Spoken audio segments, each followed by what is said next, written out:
جو ہی بالغ ہونے کو تو بالغ ہونے کے بعد اسلام ہمیں کیا کہتا ہے؟ وہ سیکھنا ضروری ہے، اور جب سیکھنا ضروری ہے تو اس کے بعد نماز ہر مسلمان پر فرض ہے، مرد ہو یا عورت ہو۔ آپ میں سے جن کو نماز آتی ہو اور پابندی کرتی ہوں، بہت شکر کی بات ہے۔ جو نماز پڑھتی ہیں بہت شکر کی بات ہے، لیکن ان کو آگے ایک چپٹر اور ہے، وہ یہ کہ نماز پڑھیں بہت دھیان کے ساتھ، یہ سوچ کر میں اللہ کو یہ سارا کلام سناتی ہوں، اور اللہ تعالیٰ اس وقت سن رہے ہیں، اللہ تعالیٰ دیکھ رہے ہیں کتنا اچھا رکوع کیا تم نے، کتنا اچھا سجدہ کیا۔ دیکھیے آپ کے گھر میں کوئی آدمی آتا ہے، آپ کیا کہیں گے؟ کیسا اچھی طرح سے اس کو چائے پلائیں گے، بہت اچھی طرح سے ٹرے میں کپ سجائیں گے، چھوٹے پلیٹوں کے اندر بسکٹ رکھیں گے، کسی میں دال رکھیں گے، اچھی طرح سے دسترخوان بچھائیں گے، اور اس کے بعد بہت سلیقے کے ساتھ وہ ساری چیزیں سامنے رکھتے ہیں۔ دیکھنے والا کہتا ہے کتنے سلیقے مند لوگ ہیں، لیکن اس کے مقابلے اچھا آپ کو کسی نے پانی مانگا، آپ پلیٹ کے اوپر گلاس رکھتی ہیں، پلیٹ پر گلاس رکھ کر اس کے اوپر گلاس رکھتی ہیں، اور زیادہ سمجھداری کی بات ہے تو گلاس کے اوپر ایک اور چھوٹی پلیٹ رکھتے ہیں، پھر لے جا کر کے سنتے ہیں، لیکن اگر اس کے مقابلے میں ایسے ہی گلاس پکڑا یہ لے لیجیے پانی، تو دیکھنے والا کہے گا بڑے بدتمیز لوگ ہیں یہ، ان کو تو دیکھنا۔ بس ٹھیک اسی طرح سے جب ہم نماز پڑھیں گے تو ہم بہت اچھا رکوع کریں گے، بہت اچھا سجدہ کریں گے، بہت اچھی طرح سے پڑھیں گے، تو اللہ تعالیٰ کہتے ہیں دیکھو میرے بندے نے میرے سامنے نماز پڑھی، کتنا اچھا رکوع کیا اس نے، کتنی اچھی طرح سے اس نے پڑھا، کتنی محبت سے اس نے سجدہ کیا۔ تو جو نماز پڑھتی ہیں وہ اس طرح سے نماز پڑھیں، اور جو نماز ابھی نہیں پڑھتی ہیں آج ہی سے نماز پڑھنا شروع کر دیں، یہ نماز آپ کو کامیابی تک پہنچائے گی۔ قد افلح المؤمنون، کامیاب ہو گئے ایمان والے، الذین هم فی صلاتهم خاشعون، جو اپنی نمازوں کے اندر بہت خشوع اور خضوع کے ساتھ نماز پڑھتے ہیں۔ تو جب پڑھیں گے ہی نہیں پھر تو کیسے کامیابی ہو جائے گی؟ تو اگر آپ اپنے فیوچر کو کامیاب بنانا چاہتے ہیں اور جس اللہ نے ہم کو بنایا اس کو خوش کرنا چاہتے ہیں تو نمازوں کی پابندی کریں، اور جن کو ابھی نماز آتی ہی نہیں ہے کوئی گھبرانے کی بات نہیں ہے، آج سے نماز پڑھنا اسٹارٹ کر سیکھیں۔ آج تو سیکھنے کے بہت سارے، آپ کی کلاس فیلوؤں میں سے کوئی ہو سکتا ہے جو آپ کو نماز سکھائے گی، آپ کے ٹیچروں میں سے کوئی ہو سکتا ہے آپ کو نماز سکھائے گی، آپ اپنے گھر میں اپنی ماما سے کہیے ماما مجھے نماز سکھاؤ، اور نہیں تو ویب سائٹوں سے بھی نماز سیکھ سکتے ہیں، مگر ویب سائٹ کا صحیح ہونا ضروری ہے، اور اب تو قسم قسم کے کیسٹیں اور CDs آتی ہیں ان سے بھی نماز سیکھ سکتی ہیں، اور کسی جاننے والے سے نماز سیکھ سکتی ہیں۔ تو نماز سیکھیں اور نماز کی پابندی۔ جس گھر میں نماز نہیں اس میں لعنتیں اترتی رہتی ہیں، چاہے وہ باڈی کتنی وہ چاہے کتنے پاؤڈر لگائیں اور چاہے کتنے پریس کر کے کپڑے لگائیں، مگر اوپر سے لعنت برستی رہتی ہے۔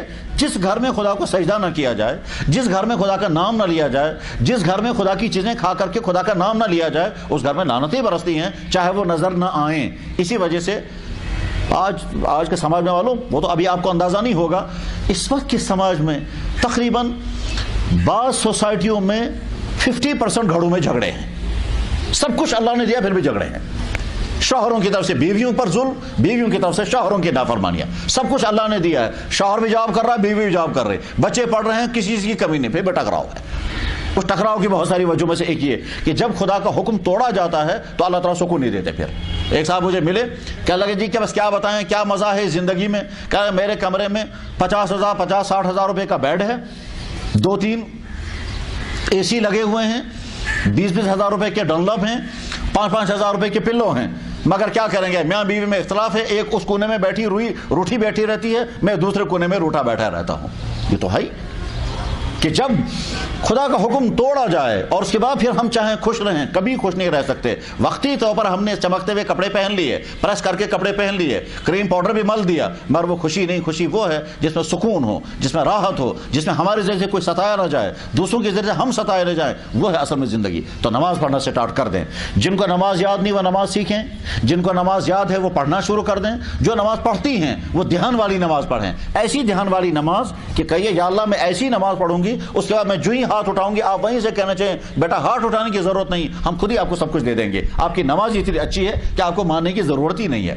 اچھا بچہ زبان سے کہے بغیر ہی اس کے ابو سے کہتے ہیں بیٹا تم کو کہنے کی ضرورت نہیں، ہم سب تمہارا انتظام خود ہی کریں گے۔ اور جو ضدی بچہ ہوتا ہے ابو سے دیتے نہیں ہیں، اور وہ ضدی بچہ جو ہے وہ ضد کر کے لیتا ہے۔ اچھے بچے کا حال یہ ہوتا ہے ابو خود ہی فکر کرتے ہیں اس کی کہ صاحب دیکھو اس کا جوتا پھٹ گیا ہے، اس کا بیگ صحیح نہیں ہے، اس کو موبائل دینا چاہیے یا نہیں دینا۔ شرعی بچے کی فکر باپ خود ہی کرتا ہے، اور ضدی بچہ جو ہے وہ پیچھے پڑا رہتا ہے۔ بس ٹھیک اسی طرح سے جب بندہ بہت اچھا ہوتا ہے تو اللہ تعالیٰ کہتے ہیں تیرے مانگنے کی ضرورت نہیں، میں خود ہی یہاں سے تمہیں دے دوں گا۔ اس کے بعد اپنے اندر اچھی عادتیں پیدا کریں۔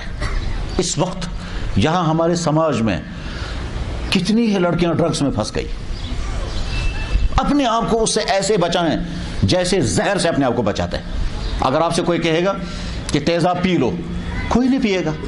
بس ٹھیک اسی طرح سے یہ تیزاب فوراً ختم کرنے والی چیز ہے، لیکن ڈرگس کی طرف لوگوں لڑکیوں کو کھینچنا اس سے بھی زیادہ خطرناک ہے. اور یہاں ایسا ہو رہا ہے کہ بہت ساری بچیاں وہ ڈرگس کا شکار ہو جاتی ہیں. اپنے آپ کو سے بچائیں، بری عادتوں سے اپنے آپ کو بچائیں. اگر آپ ڈرگس کی طرف چلی گئی، کتنے افسوس کی بات ہے یہاں تک اور کہ صاحب لڑکیاں جو ہیں وہ چیری پالش لا کر کے روٹیوں میں ملتی ہیں اور پھر وہ چبا رہی ہیں، وہ کھا رہی ہیں. ایسا اپنے آپ کو ان سے بچائیں، بری عادتوں سے اپنے آپ کو بچائیں، گالیوں سے اپنے آپ کو بچائیں، اپنی آنکھوں کو گندے کاموں سے بچائیں، اپنے کانوں میوزک سننے سے اپنے آپ کو بچائیں، ڈانس سیکھنے سے اپنے آپ کو بچائیں، غلط ویب سائٹوں میں جانے سے اپنے آپ کو بچائیں. بری عادتیں جب لگ جائیں گی اس کے بعد پھر یہ بری عادتیں بعد میں چھوٹتی نہیں ہیں. اسی طرح سے فضول خرچی سے اپنے آپ کو بچائیں. آپ اس وقت جتنا پیسہ خرچ کر رہی ہیں، یہ پیسہ آپ کے والدین کا دیا ہوا ہے، یہ آپ کا اپنا نہیں ہے، یہ ان کا احسان ہے. اب آپ ان کے روزانہ جب ڈیمانڈیں کریں گی کہ صاحب آج نیا ڈریس آیا ہے میں وہی پہنوں گی، آج فلاں کلر کے سوٹ مجھے لینا ہے اور جوتوں کے، یہ نہیں. یہ سوچیں بار بار کہ کیا ہمیں اپنے والدین پر اتنا بوجھ ڈالنا چاہیے یا نہیں. ہمارے والدین چونکہ بڑی محبتیں کرتے ہیں اپنے بچوں کے ساتھ، اس لیے وہ خود بھوکے رہنے کو تیار ہو جائیں گے مگر اپنے بچوں کی چوائسیں پوری کرتے رہتے ہیں. مگر بری عادتیں مت ڈالیں، آگے چل کر کے ایسا ہو سکتا ہے فضول خرچی کی بنا پر آپ کی آئندہ کی زندگی خراب ہو جائے گی.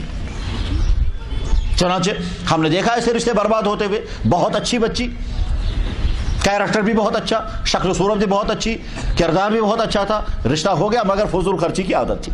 اس فضول خرچی کی عادت تھی. بہت اچھا شوہر مل گیا، بہت اچھا شوہر مل گیا، کچھ دنوں تک تو ہنسی خوشی زندگی چلتی رہی اور کچھ دنوں کے بعد کیا پتا چلا کیسا وہ بیوی جو ہے وہ ڈیمانڈ کرتی ہے مجھے یہ چیز چاہیے، مجھے یہ چیز چاہیے. کچھ دنوں کے بعد آپس میں ٹکراؤ شروع ہو گیا. شوہر نے کہا جناب اس ہاتھی کا پیٹ میں بھر نہیں سکوں گا، اس ہاتھی کو تو واپس ہی لے جاؤ. تو بیوی کو اس نے ہاتھی کہا اس ہاتھی کا میں پیٹ بھر نہیں سکتا ہوں، میں تو تھک گیا اس کے پیٹ بھرتے بھرتے، اس کو واپس ہی لے جاؤ. انبن شروع ہو گئی، 2-3 سال تک جھگڑا چلتا رہا اور آخر میں پھر رشتہ کٹ گیا. تو فضول خرچی سے اپنے آپ کو بچائیں کم سے. اسی طرح سے گھروں میں جا کر کے اپنے کچن کی فکر بھی ضرور کریں. یہ مت سمجھیں کہ ہم تو تعلیم پڑھ کر کے پھر ہائی فائی بن جائیں گے، ہم کچن کی طرف جائیں گے. نہیں، آپ کی آئندہ کی زندگی کامیاب ہونے کے لیے ضروری ہے آپ کو کچن کا کچھ نہ کچھ تجربہ ہونا چاہیے. کل کو ایک بیٹی کہتی ہے صاحب میرے پاس 3 ڈگریاں ہیں، چائے بنانی آتی ہے، کہنے کہ چائے بنانی نہیں آتی ہے. تو آپ کی ڈگریوں سے تھوڑی زندگی آگے چلے گی. ڈگریوں سے بھی زندگی آگے چلتی ہے مگر اس سے ہٹ کر کچھ اور بھی چاہیے.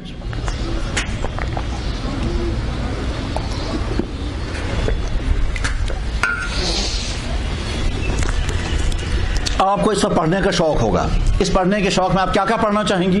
ایسا ہو سکتا ہے آپ سپورٹس میگزینیں پڑھیں، آپ فلمی میگزینیں پڑھیں. ہرگز نہیں، ان کا کوئی فائدہ ملنے والا نہیں ہے. سپورٹس میگزینیں پڑھنے کا کیا ہوگا؟ آپ کا دماغ ڈسٹ بین بنے گا. فلموں کی میگزینیں پڑھیں گے آپ کا دماغ ڈسٹ بین بنے گا. وہ فلمی ہیروئن کون سی، کس ہیروئن نے کون سی فلم کو جوائن کیا اور کیا، یہ سارا آپ کا کباڑ خانہ آپ کے دماغ میں ہے کہ اس کا فائدہ آپ کو ملنے والا کچھ نہیں. جب آپ پڑھیں تو اچھا لٹریچر پڑھیں. مسلمان بیٹیاں کیسی ہوا کرتی تھی، مسلمان بہنیں کیسی ہوا کرتی تھی، مسلمان بیویاں کیسی ہوا کرتی تھی، ان کا کیریکٹر کیسا ہوا کرتا تھا. وہ اپنے ابو کے ساتھ، آپ ابھی اپنی والدین کے ساتھ زندگی گزار رہی ہیں. اگر آپ نے ایسا بیہیویئر ان کے اختیار کیا وہ کہ خدا یہ دفعہ ہو جائے ہمارے گھر سے، کب اس کو نہیں. آپ اتنا اچھا اپنے گھر کے والوں کے ساتھ رہیں کہ آپ کے والدین آپ پر اپنی جان قربان کرنے لگیں. اگر آپ کا رویہ اپنے والدین کے ساتھ اچھا نہیں ہوگا، آگے چل کر جب آپ کے رشتے ہو جائیں گے اور رشتے ہونے کے بعد آپ اپنے شوہر کے گھر پہنچ جائیں گے، پھر پچھتائیں گے آج میں ماں باپ کے گھر ہوتی تو میں ان کی ایسی خدمت کرتے مگر وہ وقت نہیں آئے گا. تو اپنے والدین کے ساتھ آپ اس میں بہت اچھا اور آپ ٹریننگ لیں. آگے چل کر جب آپ کی شادیاں ہوں گی تو اپنے شوہروں کے ساتھ کتنے اچھی زندگی گزار سکیں گی. اس کے لیے ضروری ہے آپ لٹریچر پڑھیں. کون سا؟ کہ مسلمان بیٹی کیسی ہوا کرتی تھی، مسلمان بیٹی کیسے اپنے کیریکٹر کو بتاتی تھی، اس کی زبان کتنی اچھی ہوا کرتی تھی، اس کی زبان پہ دعائیں کیسی ہوا کرتی تھی. ہمارے ہاں سماج میں اس وقت دوڑ رہ گئے کیا کہ ہم یورپین کلچر اپنے گھروں میں لائیں گے. اس یورپین کلچر کو گھروں میں لانے کا مطلب 2 الگ الگ چیزیں ہیں. یورپین کلچر میں کچھ باتیں تو بہت خوبی کی ہیں اور وہ واقعی اپنے اندر پیدا کرنے کی ہیں. مثلا یورپ میں بے انتہا زیادہ صفائی ہے، ہمارے ہاں صفائی نہیں ہے. ہمارے ہاں دکھلاوے کے لیے جو باتھ روم ہوگا وہ تو بڑا صاف ہوگا، اس میں تو ٹائلیں وائلیں لگی ہوں گی، لیکن کالجوں کے باتھ روم، سکونوں دفتروں کے باتھ روم، وہاں پتہ چلتا ہے قوم صفائی پسند ہے یا نہیں. جو ہی ہم نے دیکھا یہ ہمارا اپنا باتھ روم نہیں ہے، اس کو گندا کر کے رکھ دیں گے. تو یہ اس سے پتہ چلتا ہے قوم کا مزاج کیا ہے. جہاں ٹائلیں دکھانی ہوں گے وہاں تو بہت صاف شفاف باتھ روم رکھیں گے. وہاں مقصد ہوتا ہے دوسرا آ کے دیکھا کہ کتنا زبردست کتنا شاندار ان کا باتھ روم ہے. لیکن جو عوامی یوز کے باتھ روم ہوتے ہیں ان کو گندا کر کے رکھتے ہیں. صفائی اپنے اندر سیکھیں. اسی طرح سے اپنے بیڈ روموں کو بہت سے صاف رکھ، صفائی سیکھیں. یورپ کے قوموں کے اندر صفائی بہت وہ صفائی، ہمارا مزاج یہ ہے ہم اپنے گھر کی صفائی کریں گے سڑک پر ڈال دیں گے، تو صفائی پسند نہیں ہے۔ یورپ کے قوموں میں وہ سڑکوں کے بھی صفائی کرتے ہیں، ان کے ہاں کسی کو تکلیف پہنچانے کا مزاج نہیں ہے۔ یہ چیزیں تو ان کے اندر بڑی خوبی کی ہیں، لیکن ساتھ میں کچھ بری باتیں جو ان کے اندر ہیں، وہ کیا ہیں؟ بری باتیں ان کے اندر یہ ہیں کہ وہ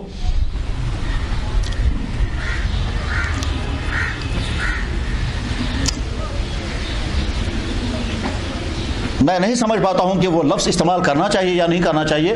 بہرحال ان کی معاشرتی زندگی میں کچھ گندگیاں ہیں، وہ گندگیاں ایسی ہیں کہ بھائی اور بہن کے تعلقات کبھی ایسے ہوتے ہیں جو میاں بیوی کو ہوا کرتے ہیں، حتیٰ کہ باپ اور بیٹی کے تعلقات کہیں ایسے ہوتے ہیں، یہاں تک کہ یہ جو اس چیپٹر میں وہ انکنٹرول ہو گئے ہیں، اس سے اپنے آپ کو دور رکھیں۔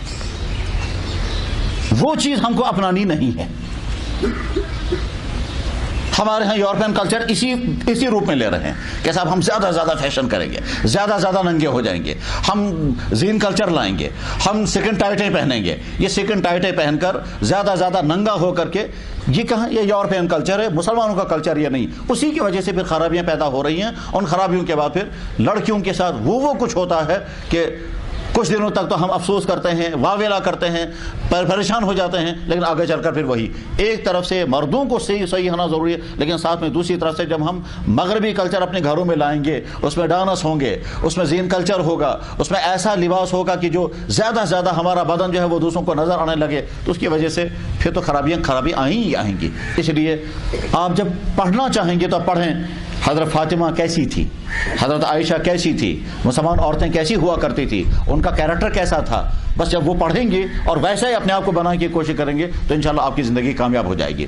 قرآن جیسے مردوں کے لیے ویسے عورتوں کے لیے، مردوں کو بھی حکم دیتا ہے، عورتوں کے لیے بھی حکم دیتا ہے۔ قرآن کریم میں ہے ان المسلمین والمسلمات والمؤمنین والمؤمنات والقانتین والقانتات والصادقین والصادقات والصابرین والصابرات والخاشعین والخاشعات والمتصدقین، ہر جگہ مرد مسلمان عورتیں، مومن عورتیں، پاک دامن مرد، پاک دامن عورتیں، روزے رکھنے والے مرد، روزے رکھنے والی عورتیں، صدقہ کرنے والے مرد، ہر جگہ عورتوں کو بھی ساتھ ساتھ بیان کر کے کہا دین تمہارے لیے بھی ہے، دین تمہارے لیے بھی ہے۔ البتہ مردوں کی کچھ ایکسٹرا ذمہ داریاں رکھی گئی جو عورتوں کے سر پر نہیں ہے۔ وہ عورتوں کے ساتھ اللہ نے رحم کیا ہے۔ وہ کیا رحم کیا؟ اگر عورتوں کو حکم دیا چلو تم بھی جنازے میں، تمہیں بھی جمعے کی نماز پڑھنے کے لیے مسجدوں میں پہنچنا ضروری ہے، تمہیں بھی وہ مشکل کام کرنے پڑیں گے جو مشکل کام ہم نے مردوں کے سر پر رکھے ہیں،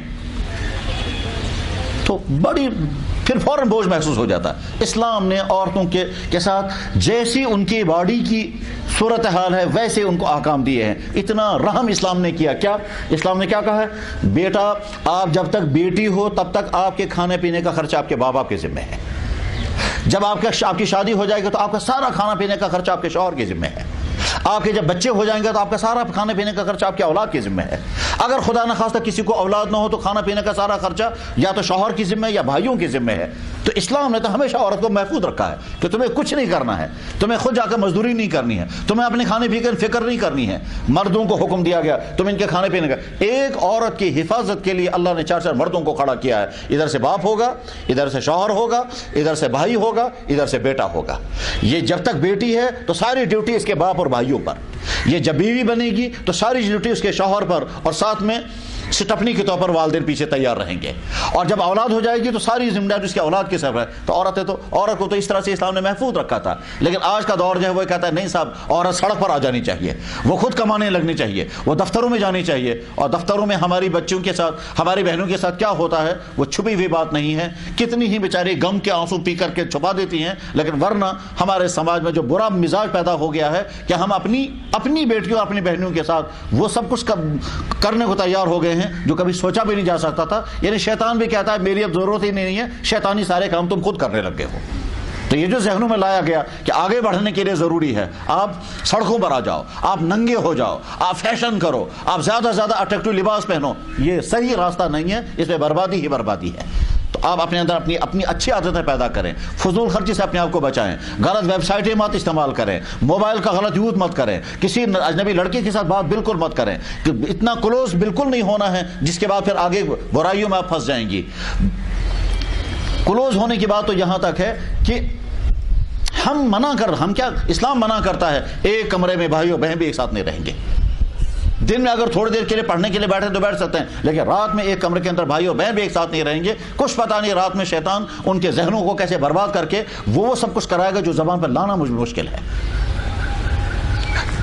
اس طرح سے جب آپ اپنی زندگی گزاریں گے تو آپ کامیاب بنیں گے، اور جب آپ کامیاب بنیں گے تو پھر کیا ہوگا؟ جن سے آپ نے پڑھا وہ بھی فخر کریں گے، یہ میرا اسٹوڈنٹ، اس بچی نے مجھ سے پڑھا ہے، اس نے باٹنی مجھ سے پڑھی ہے، اس نے مجھ سے. اپنے استادوں کو ہمیشہ یاد رکھنا چاہیے، جس نلکے سے ہمیں پانی مل رہا ہے اس نلکے کا ہم پر احسان ہے. جس ٹیچر کے ذریعے سے میرے اندر قابلیت پیدا ہو گئی اس ٹیچر کو اپنا محسن سمجھنا چاہیے. آج کے تعلیمی نظام کی خرابیوں میں سے ایک خرابی یہ بھی ہے کہ اسٹوڈنٹ اپنی ٹیچر کو مانتا ہی نہیں ہے کہ اس نے مجھ پر احسان کیا ہے.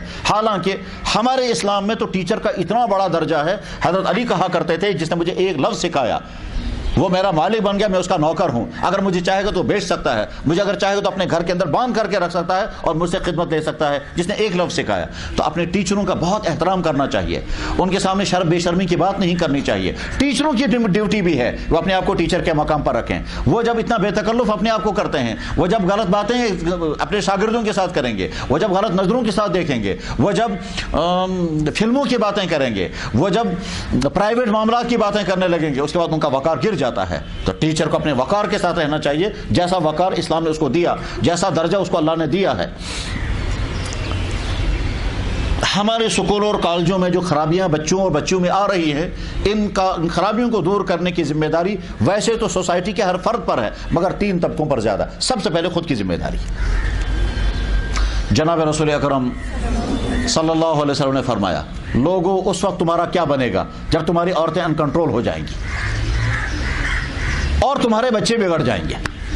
کیف بکم ایھا الناس اذا طغى نساؤکم وفسق فتیانکم. لوگوں اس وقت تمہارا کیا بنے گا جب تمہاری عورتیں ان کنٹرول ہو جائیں گی اور تمہارے نوجوان بگڑ جائیں گے، لڑکے اور لڑکیاں دونوں بگڑ جائیں گے. تو مسلمان صحابہ نے پوچھا، یا رسول اللہ ایسا کیسے ہو سکتا ہے؟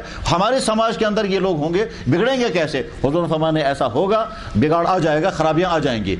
پھر فرمایا اس سے بھی زیادہ خرابیاں آئیں گی، کوئی کسی کو اچھی بات بتانے والا نہیں رہے گا. چنانچہ اس وقت ہمارے سماج میں یہی ہے، اگر لڑکا اور لڑکی آوارہ ہو گئے کسی کو پرواہ نہیں. ایسا کیا کر کہیں کسی درخت کے نیچے لڑکا اور لڑکی بیٹھ کے باتیں کر رہے ہیں، ہم کو کیا کریں گے؟ لڑکے لڑکے پھر رہے ہیں آپس میں، ہم کو کیا کریں گے؟ تو کوئی خیر کی بات بتانے والا نہیں رہا. آپ کوششیں کریں کہ ہمارے ذریعے سے دوسرے کو اچھی باتیں ملیں. جب آپ کسی سے ملیں، ملنے کے بعد پھر بات تو کرنی ہے، تو بات کرنے کے ساتھ فوراً شروع کرنا چاہیے. آپ کو نماز آتی ہے؟ آپ نماز پڑھتی ہو؟ کھانے پینے کی دعائیں آپ کو یاد ہیں؟ کیریکٹر آپ نے اچھا بنایا ہے؟ یہ باتیں شروع کرنی چاہیے. یہ نہیں کہ اچھا صاحب تمہاری بہنیں کتنی ہیں، شادیاں کن کی ہو گئی ہیں، کون کتنی خوبصورت ہے، آپ کے پاس ڈریس کتنے ہیں، آپ کو کون سا فیشن پسند ہے، آپ کو ڈش کون سی اچھی لگتی ہے، آپ کو فلمی ہیروئن. یہ باتیں کرنے کی نہیں ہیں. باتیں جو کرنے کی وہ یہ ہیں کہ صاحب آپ نماز پڑھتی ہیں، آپ کے گھر میں نماز آتی ہے، آپ کے ماما کو نماز آتی ہے، آپ ان کو سکھاؤ، اچھا میں آپ کو سکھاتی ہوں. ٹھیک، یہ باتیں جب کریں گے تو ہے. اللہ کے نبی علیہ السلام نے فرمایا کیا کہ کوئی خیر کی بات بتانے والا نہیں رہے گا. ہم کوشش کریں ہم خیر اچھائی کی بات دوسرے کو بتائیں. بری باتوں سے جو ہی کسی لڑکی کے بارے میں آپ کو پتا چلا اس کے آج کل تعلقات فلاں سے ہے، آپ ہمدردی سے کہو کہ بہن یہ اچھا نہیں ہے، تم میری سہیلی ہو، یہ اچھا نہیں ہے، اس کی وجہ سے تم خراب ہو جاؤ گی، تم برباد ہو جاؤ گی. جب آپ دوسروں کو روکیں گی تو آپ خود بھی بچ سکیں گی ان بری باتوں سے. کوشش کریں کہ ہم دوسروں کو نکالیں اس میں سے، اس خرابی میں سے. بلکہ اگر کوئی ہمدردی کے ساتھ ڈانٹنے میں لگے کوئی بات نہیں، اور اگر آپ کو کوئی ڈانٹنے لگے ہمدردی سے اس کو لے لیں، آپ اسے لڑائی مت کریں. ہمارے نبی نے فرمایا، کیا فرمایا؟ اس وقت کتنا برا حال ہوگا جب بری باتوں کو تم اچھا سمجھنے لگو گی اور اچھی باتوں کو نفرت سے دیکھنے لگے گی. کیف بکم اذا رأیتم المنکر معروفا والمعروف منکرا. اس وقت کتنا برا حال ہوگا جب اچھی باتوں کو تم سمجھو گے یہ کیا نماز پڑھتی ہے، آج یہ نمازوں کی کیا ضرورت ہے، فلاں برقع پہنتی ہے، دیکھو کالی بھوت بن گئی ہے، فلاں دیکھو کتنی اچھی لگتی ہے، دیکھو نیا ڈریس پہن کر کے آئی ہے. یہ گویا ننگا ہونے کو اچھا سمجھنے لگے اور باپردہ ہونے کو برا سمجھنے لگے. اللہ کے نبی نے یہی فرمایا تھا. اس وقت تمہارا کتنا برا حال ہوگا جب اچھا ہونے کو لوگ برا سمجھیں گے اور برا ہونے کو لوگ اچھا سمجھنے لگیں گے. کہ صاحب جو جتنا ننگا ہو کر کے آئے گا اس کو لوگ تعریفیں کریں گے، اور جتنا کورڈ ہو کر آئیں گے کہیں گے دیکھو یہ بھوت بن گیا ہے اور یہ کیسی بری لگتی ہے. ایسا بھی ہمارے سماج میں صورت ہے یہی ہے. تو اس آپ فیصلہ کریں اپنے بارے میں کہ کیسا بننا آپ کو پسند ہوگا، اور جب اچھا بننے کی کوشش کریں گے تو انشاءاللہ آپ کا فیوچر اچھے سے اچھا ہوگا. ہمارے نبی محمد رسول اللہ صلی اللہ علیہ وسلم نے بچیوں کی پرورش کرنے کے متعلق اتنی اچھی اچھی باتیں بتائی ہیں اس کی وجہ سے مسلمان باپ مسلمان ماں بہت فکر مند ہوتی ہے ہمارے بچوں کا فیوچر اچھے سے اچھا بن جائے. یہ مسلمان سماج ہے, غیر یورپین سماج ایسا نہیں ہے. وہاں تو یہ چاہتے ہیں 18 سال کے ہو جائے تو یہاں سے دفع ہو جائے اور جہاں مرضی وہاں چلی جائے اور ان کو کوئی پرواہ نہیں اس کی ہوتی ہے. مسلمان جو ہے یہاں کا باپ اور یہاں کی ماں یہ چاہتی ہماری زندگی ان بچوں کو لگ جائے, ہمیں دینے کو. یہاں کا باپ جو ہے وہ موت تک بچی کی نگرانی کرتا رہتا ہے.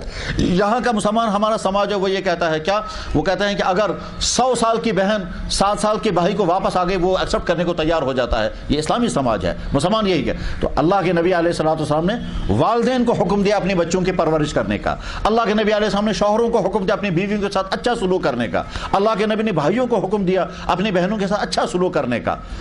آپ کے گھروں میں بھائی بہن ہوں گے, کبھی لڑائی بھی کرتے ہوں گے آپس میں, تو لڑتے ہوں گے. اپنے بھائیوں سے لڑنا نہیں چاہیے, اپنی بہنوں سے لڑنا نہیں چاہیے, ورنہ پھر کیا ہوتا ہے وہ کہتے ہیں یہ بہن یہ چڑیل ہمارے گھر میں آ گئی, یہ ڈائن میرے گھر میں آ گئی, یہ لڑائی. ہرگز نہیں, اپنے بھائی بہنوں کے ساتھ لڑائی نہیں کریں, ورنہ ماں باپ بھی کہتے ہیں یہ بچہ بہت شریف ہے, یہ بہت خراب لڑکی ہے, اور یہ ہمیشہ کہتے رہیں گے. اور جب آپ کی شادی آگے ہو جائیں گی تو آپ کا کیریکٹر رہے گا کہ صاحب یہ بہت لڑاکو بچی تھی, یہ بہت ٹکراؤ کرتی تھی, یہ بہت ڈیمانڈیں کرتی تھی. ایسا نہیں کرنا چاہیے. اچھا اپنے اندر اچھا یہاں پیدا کریں. یہ منتشر باتیں اللہ کرے آپ کے لیے مفید ہوں. کچھ اور باتیں بھی کرنے کو جی چاہتا تھا لیکن شاید اس کا مرحلہ ابھی نہیں آیا ہے اور وہ مناسب ہی نہیں رہے گا. میں بہت دردمندی کے ساتھ پھر کہوں گا, اس وقت آپ کی زندگی میں جو ہے وہ دو راہ پر کھڑی ہے. آپ بگڑ بھی سکتی ہیں, آپ اچھا بھی بن سکتی ہے. بگڑ جائیں گے تو اس بگاڑ کی کوئی حد نہیں ہوگی. آپ افیئرس میں پھنس جائیں گی, آپ گناہوں کے کام میں پھنس جائیں گی, آپ آوارگی میں پھنس جائیں گی. ٹور میں جائیں, ٹور کرنے کے لیے جائیں گے تو ہو سکتا ہے اس حالت میں واپس نہ آئے جس حالت میں آپ یہاں سے گئی تھی. آپ یہ سمجھو آپ کی یہ باڈی بہت قیمتی پھول ہے, اس قیمتی پھول کو کوئی ٹچ نہیں کرنا چاہیے. اس طرح سے اپنی جوانی کو لے کر کے چلیں, غلط ڈیمانڈیں مت کریں. ایسا ہو سکتا ہے کہ آپ کے سکول کی کچھ بچیاں, آپ کی سوسائٹی کی کچھ بچیاں, آپ کے پڑوس کی کچھ بچیاں باہر جا رہی ہیں, صاحب دلی جا رہی ہیں, بنگلور جا رہی ہیں, اور کسی اور جگہ جا رہے ہیں. کیا کریں, ٹور. آپ کے دل میں ہم بھی جائیں گے ٹور کرنے, لیکن ہرگز نہیں, اس کا کوئی فائدہ نہیں, اس کا خطرہ ہی خطرہ ہے, اس میں نقصان ہی نقصان ہے. آگے چل کر آپ میں سے بہت سارے بچوں کو ہو سکتا ہے اگلے شہروں میں پڑھنے کے لیے جانا پڑے گا. اس وقت اگر آپ اپنے کیریکٹر کو بچانے کے لیے بہت زیادہ ہوشیار نہیں رہیں گے تو آپ کا کیریکٹر بچ نہیں پائے گا, آپ کی جوانی بچ نہیں پائے گی, اور باہر کے ماحول میں طرح طرح کی خرابیوں کا آپ شکار ہو جائیں گی, اور لوگ آپ کو مسل دیں گے, اور لوگ اپنا وقتی طور پر آپ سے فائدہ اٹھا لیں گے, اور اس کا پھر آپ کو سوسائٹی میں پھینک دیا جائے گا. اپنی جوانی کی حفاظت کریں. میں بہت ذمہ داری کے ساتھ یہ بات سمجھانا چاہتا ہوں. اللہ کرے آپ کی سمجھ میں یہ بات آ جائے کہ آپ کی اس خوبصورت جوانی کو چند منٹوں کا فائدہ اٹھانے کے لیے لوگ آپ کا پیچھا کریں گے. اس وقت اپنے آپ کو بچائیے. باہر کے کالجوں میں, باہر کے سکولوں میں, باہر کے انسٹیٹیوٹ میں بے انتہا زیادہ برا حال ہوتا ہے یہاں کی بچیوں کا. اس وقت بہتر ہے لات ماریں اس تعلیم کو جس تعلیم کے ذریعے, تعلیم کے نتیجے میں آپ کا کردار آپ سے ہاتھ سے چھن جائے, آپ کی عصمت لٹ جائے, آپ کی جوانی برباد ہو جائے, آپ آئندہ اپنی مستقبل کے شوہر کے لیے پاک دامن نہ رہ سکیں. اس کو لعنت مارے ایسے تعلیم کو. بہتر ہے وہ تعلیم نہ پڑھی جائے. پر کیا کیا جائے, آج کے والدین کے ذہنوں میں ہے ہماری بیٹی کے پاس ڈگریاں آنی چاہیے, چاہے بعد میں اس کا کیریکٹر برباد بھی ہو چکا ہو, چاہے اس کو تباہ بھی کر دیا گیا ہو, مگر ڈگری اس کی حالتیں ہونی چاہیے. بہرحال اگر آپ ایسا مرحلہ آ گیا تو باہر کے سکول اور کالجوں میں اگر آپ جائیں گے اپنی حفاظت ایسے کریں جیسے آپ اپنی آنکھ کی حفاظت کرتی ہیں. ذرا سا گردہ چلتا ہے فوراً آنکھ کو بچا لیتے ہیں. آنکھ کی حفاظت سے زیادہ آپ اپنی جوانی کی حفاظت اگر کریں گے تو آپ کامیاب ہو سکیں گے, ورنہ بے انتہا زیادہ خطرے ہوں گے. جب بچہ بگڑ جاتا ہے تو والدین بھی کہتا ہے یہ ہمارے لیے مصیبت بن گئی, اور جب بچہ کامیاب ہوتا ہے چاہے لڑکا ہو یا لڑکی تو والدین بھی فخر کرتے ہیں اس بچی نے ہم کو کبھی مصیبت میں نہیں ڈالا, ہمیشہ خوشی خوش رہی. مسلمان بچی بن کر کے زندگی گزاریں, پردہ سیکھیں, پردے کو بوجھ مت سمجھیں, پردے کو نفرت کی نظروں سے مت دیکھیں. یہ آپ کی حفاظت ہے, اس سے آپ کا کیریکٹر بھی بچے گا, آپ کی جوانی بچے گی, غلط نظریں آپ کی طرف نہیں اٹھیں گی. جب آپ پردہ کریں گی اس پردہ کرنے کا فائدہ یہ ہوگا کہ دوسرے مردوں کا آپ گناہ سے بچا لیں گی. اللہ نے عورت کے اندر کشش رکھی ہے, اس کشش کا نقصان یہ ہوتا ہے کہ شیطان مردوں کو استعمال کرتا ہے, دیکھو پھر پیچھا کرو, پھر ان کو چھیڑو, پھر ان کو اپنی جالوں میں پھنساؤ. یہ شیطان استعمال کرتا ہے مردوں کو, لیکن سٹارٹنگ کہیں کہیں عورتوں کی طرف سے ہوتی ہے. اللہ کے نبی علیہ السلام نے فرمایا ان وہ عورتیں جہنم میں نے جلتی ہوئی دیکھی جو یہاں سے چاہتی ہیں کوئی ہمارا پیچھا کرے اور یہاں سے بھی پیچھا کرتی ہیں. اگر آپ نے ابھی سے یہ مائنڈ بنا لیا تو آپ آئندہ کامیاب ہو سکیں گے، اور آپ کے والدین شکر پڑیں گے، اور آگے چل کر کے آپ کے شوہر فخر کریں گے جیسا پارٹنر زندگی کا، جیسی بیوی مجھے ملی میں شکر پڑوں گا۔ لیکن اگر ایسا نہیں ہوا تو آگے چل کر آپ کا شوہر بھی کہے گا یہ کون سی مصیبت میرے ساتھ لگ گئی، اس کا کیریکٹر بھی صحیح نہیں ہے، اس کا رویہ بھی صحیح نہیں ہے، اس کی زبان کا بیہیویئر بھی صحیح نہیں ہے، تو وہ بھی مصیبت محسوس کریں گے۔ پھر واپس آئیں گے ماں باپ کے گھر میں، وہ بھی مصیبت محسوس کریں گے۔ یہ انسان پھر کیا ہوتا ہے، یہ کہیں ہر جگہ انفٹ ہوتا ہے، یہ سسرال میں بھی انفٹ اور یہ میکے میں بھی انفٹ۔ اپنے مستقبل کی زندگی کو کامیاب بنانے کے لیے ضروری ہے تمام برائیوں سے اپنے آپ کو بچائیں اور تمام خوبیاں اپنے اندر پیدا کریں۔ یہ چیزیں اگر آ گئی تو انشاءاللہ آپ کامیاب ہو جائیں گی، اور اگر ان تمام برائیوں سے اپنے آپ کو آپ نے بچا لیا تو آپ کی زندگی کامیاب ہوگی۔ اپنے ٹیچروں کا ہمیشہ احسان رکھنا چاہیے، اپنے سکول کو ہمیشہ یاد رکھنا چاہیے، اپنے ہمدردوں کی بات کو دل سے لینا چاہیے، اور اگر کڑوی بات کہیں کہی گئی ہو تو آپ یہ مت کہیں کہ کڑوی بات کہی گئی ہے، یہ کہیے کہ ہمارے لیے نصیحت کی بات ہے، اسی میں ہمارے لیے کامیابی ہے۔ اللہ تعالیٰ ان باتوں کو جو منتشر اور متفرد طور پر تھیں ان کو آپ کے لیے بھی اور میرے لیے بھی فائدے کی چیز بنائیں۔ اللہ تعالیٰ آپ کا فیوچر اچھے سے اچھا اور بہتر سے بہتر بنائیں۔ آج ہی سے ارادہ کریں، یا اللہ اگر ہم سے کوئی غلطی آج تک ہوئی ہے تو ہم اس کی توبہ کرتی ہیں۔ اگر ہمارے کسی کے ساتھ تعلقات ہیں تو آج ہی سے کٹ کرتے ہیں۔ اگر ہمارے موبائل میں کسی لڑکے کا فون نمبر ہے آج ہی سے ختم، آج ہی سے اس کے بعد کہا صاحب السلام علیکم، یہ آخری سلام ہماری طرف سے ہے۔ اور اگر آپ کا کسی کے ساتھ کوئی میسجوں کا تبادلہ ہوتا ہوگا، یہ چیٹنگ کرتی ہوں گی، آج ہی سے ختم کر دیں چیٹنگ ویٹنگ کو، اس کا کوئی فائدہ نہیں ہے۔ آپ ذرا کرو صبح سے شام تک چیٹنگ، پھر اپنے آپ سے شام کو پوچھو کہ ذرا مجھے حساب دے دو فائدہ کیا میرا تمہیں، جواب آئے گا کوئی فائدہ نہیں۔ آپ کا اس وقت ایک ایک منٹ بے انتہا قیمتی ہے، اس کو اپنے اندر قابلیت پیدا کرنے میں لگائیں، بجائے اس کے کہ آپ چیٹنگ کرتی رہیں گے، بجائے اس کے کہ آپ خرافات میں وقت برباد کریں گے۔ اور ہوتا یہ ہے کہ اس عمر میں ان کاموں میں بڑا مزہ آتا ہے، مگر مزہ آنے کے ساتھ ساتھ نقصان ہی نقصان ہوتا، فائدہ کچھ نہیں ہوتا ہے۔ تو تعلقات کسی غلط ہیں تو وہ آج ہی سے کٹ کر دیں، کسی کے ساتھ ملنا جلنا ہے آج ہی سے کٹ کر دیں۔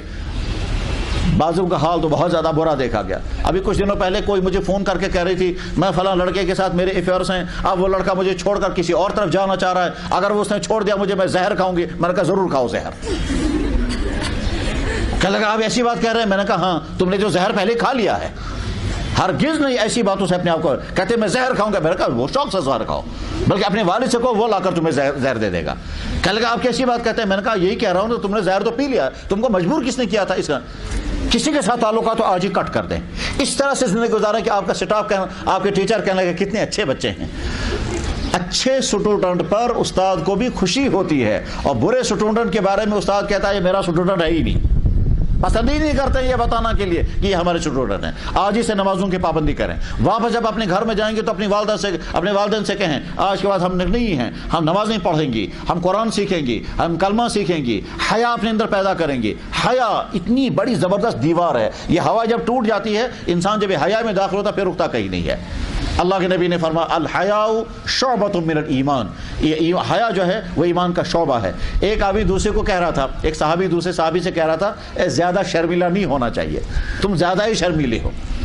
تو اللہ کے نبی نے سب جب سنا تو فرمایا دعہ فإن الحیا من الایمان، تم کیوں کہتے ہو اس کو حیا مت کرو، حیا بہت خوبی کی بات ہے، با حیا ہونا خوبی ہے۔ اور جب آدمی بے حیا ہو جائے پھر جو چاہے سو کرے، پھر چاہے ناچنے گانے لگے، پھر چاہے کسی کا بیڈ پارٹنر بن جائے، پھر چاہے کچھ بھی ہو جائے، اس سے اپنے آپ کو بچانا چاہیے۔ تو اس لیے با حیا بنے، با کردار بنے، با عفت بنے۔ کسی کے ساتھ افیئرس ہوں تو آج ہی سے کٹ کر دیں، کسی بری عادتوں میں پھنسنے ہوں تو بری عادتوں سے اپنے آپ کو چھوڑیں، اور اگر کسی نے کوئی سگریٹ یا اور کوئی تو اس سے اپنے آپ کو بچائیں۔ یہ تمام چیزیں بہت زیادہ ضروری ہیں۔ ساتھ میں یہ سمجھیں یہ جو جسم ہے یہ ہمارا اپنا بنایا ہوا نہیں ہے، یہ تو اللہ کی دی ہوئی امانت۔ اس جسم کے اندر جو کچھ ہے، اگر آپ سائنس پڑھ رہی ہوں گی تو پڑھ چکی ہوں گی یا آئندہ پڑھیں گے، برین کی تھیوریاں پڑھیں، کیسا عجیب بنایا اللہ نے یہ دماغ۔ آنکھوں کی تھیوریاں پڑھیں، کیسی عجیب اللہ نے آنکھیں بنائی۔ انسان کی باڈی کے اندر کتنے سسٹم اللہ نے رکھے ہیں، سانس لینے کا سسٹم، ڈائجسٹو سسٹم، کھجلانے کا سسٹم، دماغ اور باڈی کے درمیان کمیونیکیشن کا سسٹم، اتنے سسٹم اللہ نے رکھے ہیں۔ یہ جسم کی ایک ایک چیز قیمتی امانت ہے۔ جب انسان اس قیمتی امانت کو نہیں مانتا پھر کیا کرتا ہے کہ صاحب لڑکیاں خودکشی کر رہی ہیں۔ کیوں خودکشی کر رہی ہیں؟ کیونکہ صاحب جن کے ساتھ میرے افیئر چل رہے تھے اس نے مجھے دھوکہ دے دیا۔ تو کہیں لڑکے خودکشیاں کر رہے ہیں، کہیں لڑکیاں خودکشی کر رہے ہیں۔ ہرگز نہیں اس بات کو ذہن سے نکالیں۔ اللہ کے نبی علیہ الصلوۃ والسلام نے فرمایا، کیا فرمایا اللہ کے نبی نے؟ جس نے جس طرح سے خودکشی کی موت قیامت تک اسی عذاب میں لٹکتا رہے گا۔ اگر کسی نے اپنے آپ کو پھانسی میں لٹکایا تو پھانسی پر لٹکتے ہوئے جتنی تکلیف ہوتی ہے قیامت تک اتنی ہی تکلیف اس کو قبر پہ ہوتی رہے گی۔ خودکشی کرنے والے کو تو جنازہ بھی نہیں پڑھنا ہوتا ہے کہ یہ ایسا ہے جیسے اس کا جنازہ ہی مت پڑھو۔ وہ بعد میں گھر والوں کو مجبور کرتے ہیں کہ صاحب آپ لوگ جنازہ پڑھو، ورنہ محلے کے لوگوں کو منع کرتے ہو کہ جنازہ بھی مت پڑھو، اس کو ہاتھ بھی مت لگاؤ۔ اس لیے یہ جو بچیوں کے اندر رجحان پیدا ہو گیا کہ صاحب امتحان میں فیل ہو گئے تو خودکشی، افیئرس ناکام ہو گئے تو خودکشی، جن کے ساتھ رشتہ کرنا تھا وہاں رشتہ نہیں ہوا تو خودکشی، اور صاحب مجھے سیٹ نہیں مل سکے تو خودکشی۔ ہرگز نہیں۔ انسان کی باڈی بہت قیمتی ہے، یہ ضروری نہیں کہ سارے انسان جو ہیں وہ ساری تمنائیں پوری ہو جائیں، یہ بات ذہن سے بالکل نکال دیں۔ ہرگز خیال ذہن میں نہیں۔ ایمان کمزور ہوتا ہے تو یہ ساری بری عادتیں آ جاتی ہے۔ کہتے ہیں نا جب ایمان کمزور، قرآن میں بھی ہے، جب ایمان کمزور ہوتا ہے تو بیکار کے کام میں آدمی کو مزہ آنے لگتا ہے، اور ایمان جب طاقتور ہوتا ہے تو بے فائدہ کام فوراً محسوس ہوگا، اس کام کا کوئی فائدہ نہیں، اس سے ہم اپنے آپ کو دور رکھیں گے۔ ایمان کی کمزوری کا ایک ثمرہ، ایک نتیجہ نکل آتا ہے، بیکار کے کام میں مزہ آتا ہے۔ آپ گھنٹوں تک کارٹون فیچر دیکھتے رہیں گے، ٹھیک، پھر فائدہ کیا ہوگا؟ کچھ بھی نہیں۔ گھنٹوں تک چیٹنگ کرتے رہیں گے، فائدہ کیا ہوگا؟ کچھ بھی نہیں۔ تو فائدہ کچھ نہیں ہوگا اور مزہ آتا رہے گا۔ آپ گھنٹوں تک میچ دیکھتی رہیں گی، تو میچ دیکھا اس کے بعد ہاتھ میں کیا آئے گا؟ کچھ بھی نہیں۔ تو ہاتھ میں کچھ نہیں آتا اور آدمی سمجھتا بڑا مزہ آیا۔ جب ورلڈ کپ کہیں چلتا ہے، چاہے وہ فٹ بال ورلڈ کپ ہو یا کرکٹ ورلڈ کپ ہو یا کوئی اور ورلڈ کپ ہو، یہ جو گھنٹوں تک رات بھر دیکھتے رہتے ہیں، پورا ٹورنامنٹ دیکھنے کے بعد اپنے آپ سے پوچھیں جناب پایا کیا آپ نے؟ کہا کچھ بھی نہیں۔ جیتنے والوں نے انعام لیے، میڈل لے لیے، جو ہارے ان کو بھی پیسہ مل گیا، جیتنے والے بھی پیسہ لے کر گھر گئے، ہارنے والے بھی پیسہ، ہم خامخواہ پریشان رہے مہینے بھر تک، اور صاحب ساری رات ورلڈ کپ دیکھتے رہے اور ہاتھ میں کچھ بھی نہیں آیا۔ تو بیکار کے کاموں میں مزہ آنے لگتا ہے۔ اسی طرح سے جب ایمان کمزور ہو جاتا ہے تو انسان اپنے جسم کو بے اہم سمجھتا ہے اور خودکشیاں کرتے ہیں۔ یہ بات ذہن میں بن مت لائیں کہ صاحب خودکشی کرنی ہے، خودکشی کرنے کا کیا صاحب اگر میری یہ تمنا چوائس پوری نہیں ہوئی میں خودکشی کروں گی، میں چھلانگ لگا دوں گی جہنم میں جا کر کے، میں یہ کروں گی۔ نہیں، یہ باڈی انتہائی قیمتی ہے۔ پھر قیامت کے بعد اللہ تعالیٰ شانہ اس انسان کو جہنم سے نکالیں گے ہی نہیں۔ بعد میں مہربانی اگر کریں گے تو ہو سکتا ہے نکالیں گے، ورنہ ہزاروں سال تک اسی جہنم میں جلنا پڑے گا۔ تم نے خودکشی کیوں کی تھی؟ یہ جسم میں نے تمہیں دیا تھا، اس جسم کو تو نے برباد کیوں کیا؟ ہمارے ہاں اسلام میں مسئلہ یہاں تک آتا ہے کہ ناخن کاٹتے زیادہ پیچھے مت کاٹنا، کیونکہ پیچھے والا حصہ جس میں درد ہوتا ہے اگر آپ نے اس کو کاٹا تو گناہ ہو جائے گا، کیونکہ اب وہ کاٹنے کی جگہ نہیں تھی۔ تو جو چیز نہیں کاٹنی اس کو نہیں۔ عورتیں اگر سوال کریں گے کٹ کرنے کی اجازت ہے، جواب آئے گا بالکل نہیں۔ کیوں کٹ کرنے کی اجازت نہیں ہے؟ کہ اللہ نے تم کو بال دیے ہیں خوبصورتی کے لیے، تم جب کٹ کرو گے تو گناہ ہو جائے گا۔ تو جب بال کاٹنے کی اجازت نہیں ہے، کٹ کرنے کی، تو گلے میں پھندا لگانے کی اجازت کیسے ہو سکتی ہے؟ جہاں گاؤں میں کچھ عورتیں جو ہے وہ اپنے بال بیچتی ہیں، اسلام نے منع کیا ان بالوں کو بیچنے کو، کہ یہ بال جو تمہارے نکلتے ہیں فوراً کے زمین میں دفن کر دو۔ ان بالوں پر کبھی جادو بھی ہوتا ہے، ان کی وجہ سے بھی لڑکیوں کو پھنساتے ہیں کہ بال لڑکی کے چلے گئے کسی کے پاس، اس نے اس پر جادو کیا، اس کا پھر لڑکی برباد ہو گئی۔ تو ایسا بھی ہوتا ہے۔ تو بالوں کو بھی بیچنے کی اجازت نہیں دی گئی، پر یہ قیمتی چیز ہے، انسان کی باڈی انمول ہے، اس کی کوئی قیمت نہیں، تو خودکشی کرنا حرام ہے۔ اللہ کے نبی علیہ السلام کی خدمت میں ایک صحابی تھے، صحابی کا نام تھا خباب ابن ارت۔ ابھی میں نے تھوڑی دیر پہلے بتایا تھا، جب صحابی کا نام زبان پر آیا تو کیا پڑھتے ہیں؟ رضی اللہ عنہ۔ تو رضی اللہ عنہ، اس کا نام تھا خباب۔ اس خباب کو پیٹ میں تکلیف تھی، اس نے اللہ کے نبی سے عرض کیا یا رسول اللہ مجھے اجازت دیجئے، یہ پیٹ کی تکلیف میری دور نہیں ہو رہی ہے، میں خودکشی کروں گی۔ تو اللہ کے نبی نے فرمایا بالکل اجازت نہیں۔ پھر کچھ دنوں بعد انہوں نے کہا یا رسول اللہ مجھے اجازت دیجئے میں خودکشی کروں گی، انہوں نے فرمایا بالکل اجازت نہیں۔ ساری زندگی انہوں نے وہ تکلیف برداشت کی، مگر خودکشی کرنے کی اجازت اللہ کے نبی نے نہیں دی۔ یہ جو ہماری سوسائٹی میں رجحان ہو گیا، کیا صاحب امتحان میں فیل ہو گئی تو خودکشی، لڑکے نے دھوکہ دیا تو خودکشی، جہاں رشتہ کرنا تھا وہاں رشتہ نہیں ہو پا رہا تو خودکشی، باپ نے ذرا سا ڈانٹ دیا تو خودکشی، ماں نے کہا تم پتہ نہیں کہاں پھرتی رہتی ہو تو اس پر خودکشی، ماں نے ڈانٹا تھا تم وہاں کیوں گئی، میں نے منع کیا تھا تو اس پر خودکشی۔ یہ معمولی باتوں پر خودکشی ہرگز نہیں۔ اپنی جوانی کو قیمتی مانے، یہ جسم قیمتی اللہ نے دیا ہے، یہ قیمتی جسم اس دنیا میں کھائیں گے پیئیں گے عیش بھی اڑائیں گے، اسلام کے دائرے میں رہ کر خوشیاں بھی منائیں گے، غلط کاموں سے بچیں گے، اور اس کے بعد پھر مرنے کے بعد انشاءاللہ جنت ہوگی اور اونچا مقام اللہ تعالی ہم کو عطا فرمائیں گے اور ہمیشہ ہمیشہ کی جنت میں پہنچیں گے۔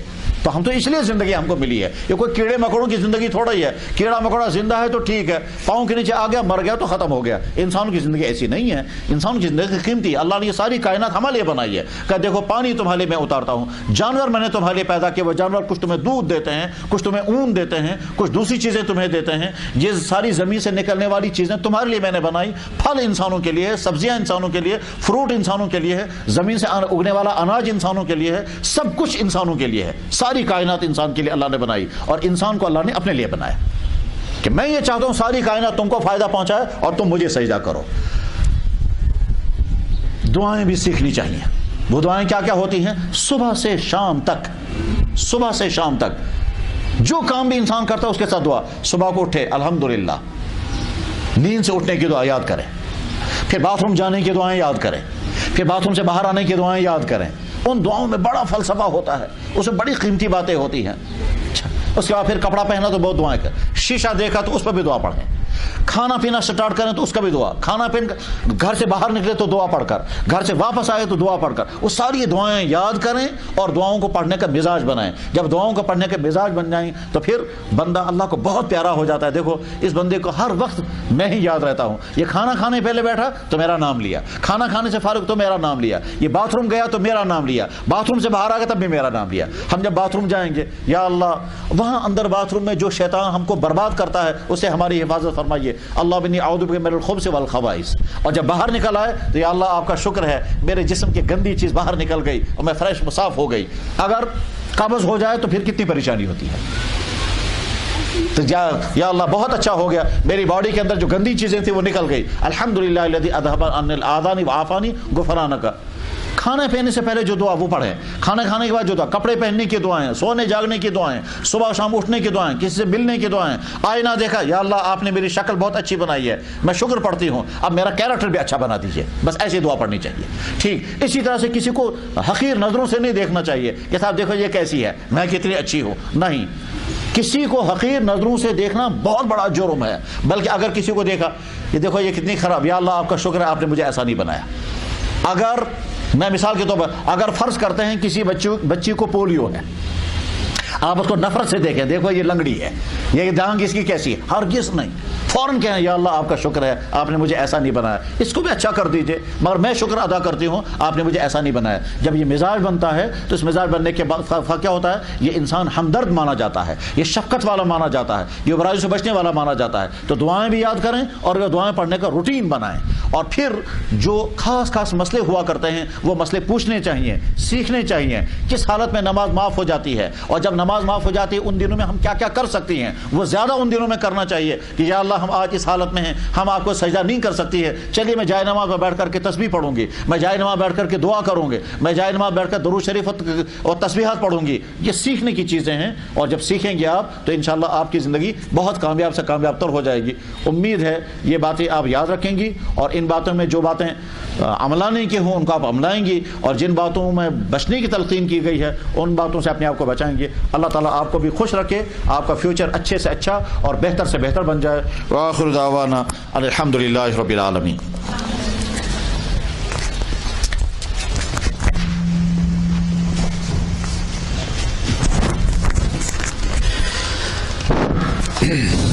بہت سکون کے ساتھ آپ حضرات نے حضرت مفتی صاحب کی باتیں اور نصیحتیں سنی ہیں. میں اپنی بچیوں سے پھر سے گزارش کروں گا اور سکون کا اظہار کرتی رہیں. حضرت والا نے جو باتیں فرمائی ہیں اس کی حیثیت ایسی تھی جیسے گھر میں اپنی بچی ہو, جس درد دل کے ساتھ اس کے ساتھ بات کی جاتی ہے اور کسی چیز کو حائل نہیں سمجھا جاتا ہے اپنی بچی سمجھ کر. یقینی طور پر حضرت والا نے پہلے بھی فرمایا بچیوں سے بچیوں کا رشتہ ہوتا ہے, بچیوں کے ساتھ بچیوں جیسی باتیں کی جاتی ہے. اللہ تعالی حضرت والا کی باتوں کو ہمارے لیے مفید بنائے.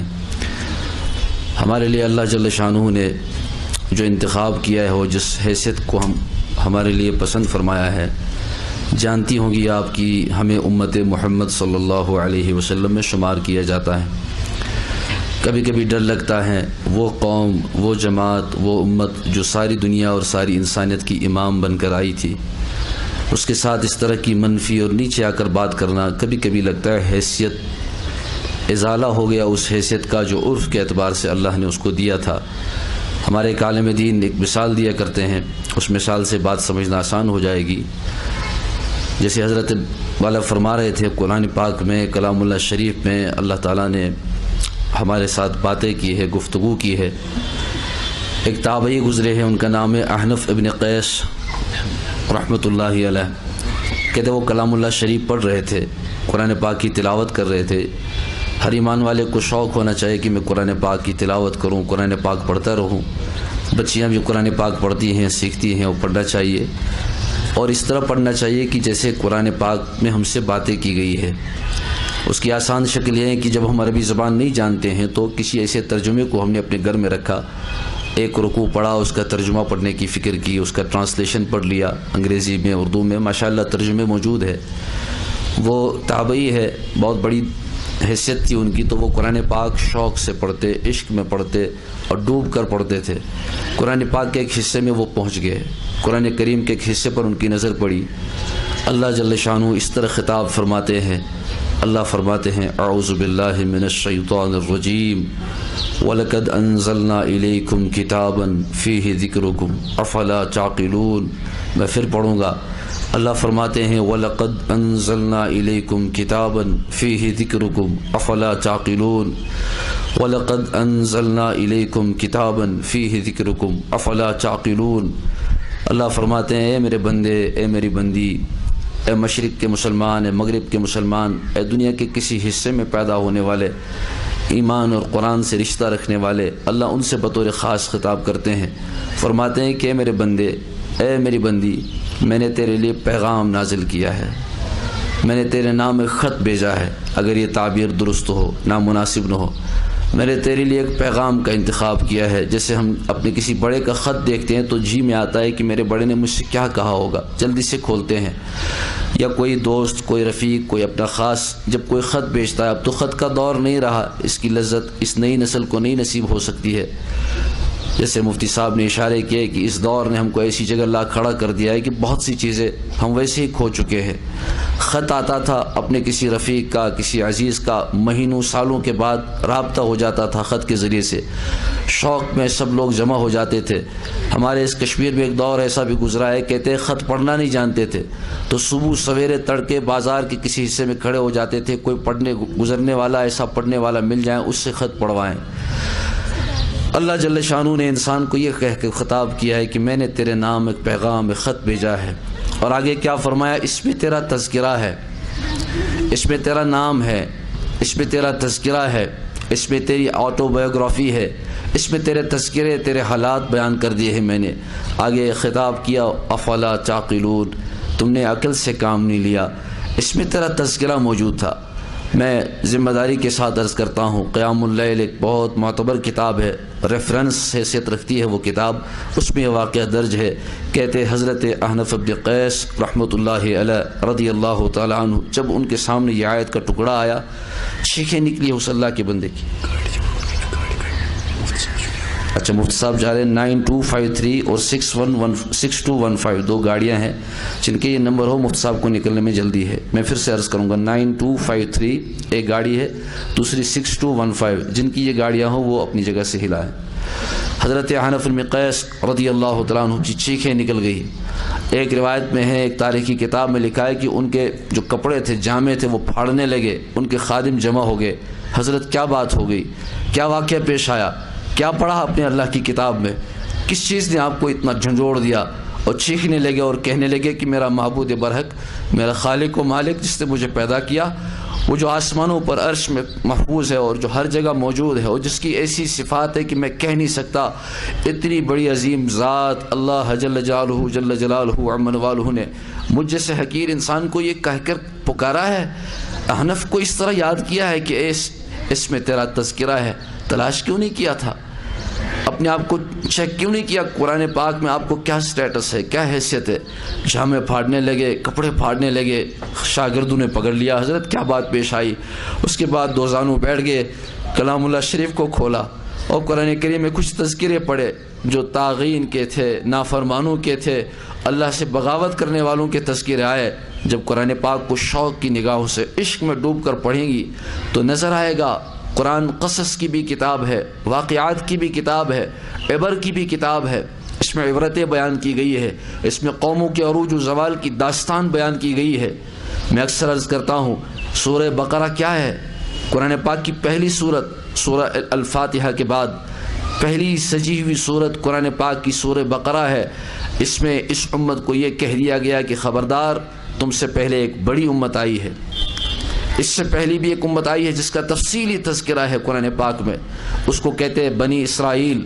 سورہ بقرہ بنی اسرائیل کے نشیب و فراز ہے، ان کے حالات کو بیان کیا۔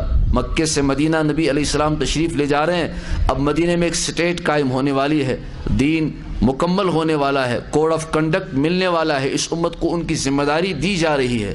اب وہ کمزوری کے دور سے نکل کر قوت کے راستے پر آ پڑے ہیں، اب ان کو ایک ملک کی ذمہ داری، انسانیت کی ذمہ داری، ساری رہتی دنیا تک کی ذمہ داری دی جا رہی ہے۔ اب ان کو تازہ دم امت کو سمجھانے کے لیے ایک امت کی کارگزاری، ان کے حالات بیان کیے گئے۔ حضرت احنف بن قیس رضی اللہ تعالیٰ عنہ نے جب اس طرح کی باتیں دیکھی اور پڑھی، اللہ تعالیٰ بچائے، اللہ معاف فرمائے، نافرمانوں کے حالات بھی قرآن کریم میں ہیں، اور فرمایا گیا کہ جب جہنمی جہنم میں ڈال دیے جائیں گے تو ان سے پوچھا جائے گا تم کو کس چیز نے جہنم کے گھڑے میں پہنچایا، وہ جواب دیتے ہیں۔ اس طرح کے مختلف تذکرے ہیں۔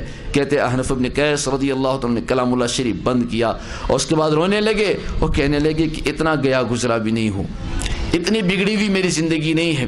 پھر اس کے بعد تلاش کرتے رہے اپنا تذکرہ، میرا تو تذکرہ ہے قرآن پاک میں۔ اس کے بعد تلاش کرتے رہے، تلاش کرتے کرتے اور جگہوں پر پہنچے، تفصیل کا موقع نہیں ہے۔ کہیں اللہ تعالیٰ کے ساتھ شرک کرنے والوں کا تذکرہ آیا، کہیں اللہ کے ساتھ بغاوت کرنے والوں کا تذکرہ آیا، اور اس کے بعد جب آگے بڑھے اور آگے بڑھے وہ تذکرے بھی سامنے آئے جن کی اللہ جل شانہ نے تعریف فرمائی ہے۔ ان الابرار لفی نعیم، اللہ فرماتے ہیں کہ وہ جو نیکوں میں